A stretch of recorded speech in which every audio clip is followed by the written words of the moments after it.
Hi, I'm Linda Kay, and welcome to the ever-changing world of publishing and writing. Most of you probably know who I am. If you don't, welcome. I just wanted to share some exciting news and some things that are going on. As most of you know, I am now being published by Sapphire Books, and I'm very excited about that for several reasons, but mostly because I really feel like Sapphire is going to be cutting edge. And for lack of a better term, relevant. I think we're taking on issues and taking on things that are more in line with what's happening today. Not just what's trendy, but what people are really liking, what they're leaning toward. And for those of you that have read my books, you know that I've done the Delta Stevens series, which is a police series. I used to be a cop, and I was a really bad one, so I wrote about one who was really good, and then I got to write the Across Time series with Jesse, because I love the idea that we know so little about so much, and it gave me some wiggle room with history. And then I write the Echo Branson series, which is paranormal, because I'm all into superheroes, and I have a full sleeve of Storm from the X-Men. But Lori, my partner who knows all, says to me, because I will watch any movie where a zombie eats a person. It doesn't matter whether it's a B movie or a Z movie. I don't know what that's about. Must have been a cannibal in another life. But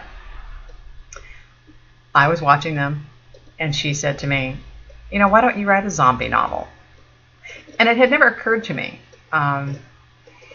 that was something that I would like to do, and I liked doing it. I wrote Man-Eaters so quickly and was so into it that it ended up being too long, and so we've divided it into two books. Man-Eaters is due out by Sapphire Halloween, which is really exciting, and it's an interesting story. It's not your typical zombie, gory, gross. It's just about eating brains and stuff. That's not it. This is about three women and how they negotiate their relationships and how they negotiate the maze in order to stay alive. You know, it's a little bit apocalyptic, yeah, one of those. And it really touches on the character, and you find yourself asking questions like, God, would I stop and help that person? You know, the scary component in something, you know, in the apocalypse has to deal with how human beings change. And we saw that in Katrina. We saw things that were scary and frightening. We saw people do things that they would not normally do. And so it kind of begs the question, how big should your group get? And what are our responsibilities to the rest of mankind? So the zombie piece, while that's the foundation of it, there's so many different layers. And I think one of the most exciting things for me is the fact that Lori, who doesn't watch these things, doesn't read these things, doesn't like these things, she was out of town and she sent me an instant message that says, I can't put it down. And I think that's not, the zombie piece would never hold her attention. The relationships that these people weave together does. So that's kind of fun. And I wanted to, I don't normally do this, but I really am wanting to go back to my roots and really do what Lori calls shameless self-promotion. So this is for Sapphire and for you. And again, I hope this strikes your interest. I'm going to read a little bit. This is just a quick page and a half as when things started to happen. The main character's name is Dallas. She is up on the Bay Bridge watching the pandemonium down below. Oh my God! Dallas's hand covered her mouth as the chaos beneath her turned the deck of the bridge blood red. Everywhere she looked, people were not just attacking other people, but tearing their skin and ripping their necks out. Fountains of blood spewed into the frenetic air. Those who stayed in their cars found themselves surrounded by those whose mouths and hands were stained with the bloods of their victims. They pounded on the windows while emitting this horrific moaning sound that grew louder the closer they got to other people. What the fuck? Dallas stared at a woman who had climbed to the roof of her SUV only to be pulled down by a tall man in a gray business suit who repeatedly bit her. No, not bit. Was he eating her? Could that be what she was seeing? The woman crumpled to the ground and the mob pressed forward on her, tearing her flesh from the bones. That was when Dallas saw a young woman with long brown hair climb up on the other side of the bridge. Just as she was pulling herself up, one of the mob stood beneath her, staring up at her before moving on to an easier prey. A young girl who had not gotten into her car soon enough became their next meal. As the chaos neared her Harley, Dallas stared at the blonde teenage boy who jumped out of the SUV and ran toward her. 3 of the killers turned their attention to him and started moving slowly after. He wasn't going to make it. Scrambling carefully down the cable to where the kid was, Dallas reached down and grabbed his wrist. They were 10 feet away when Dallas looked into their faces, marred with blood and debris.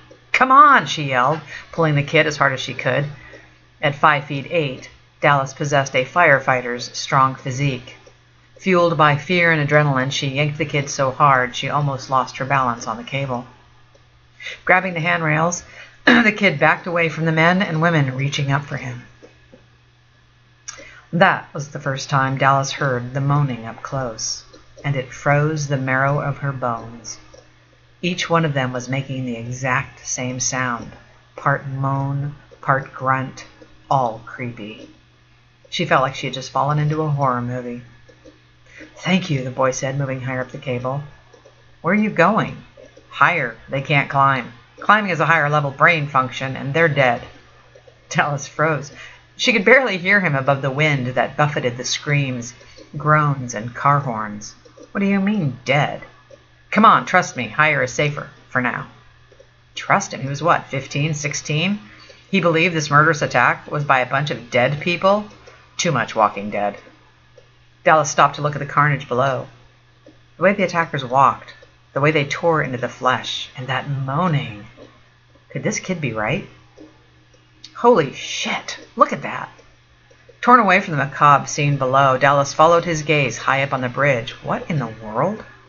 The woman who was on the other side had actually scaled the cable until she came to the crossbeam and was walking across it like a tightrope walker.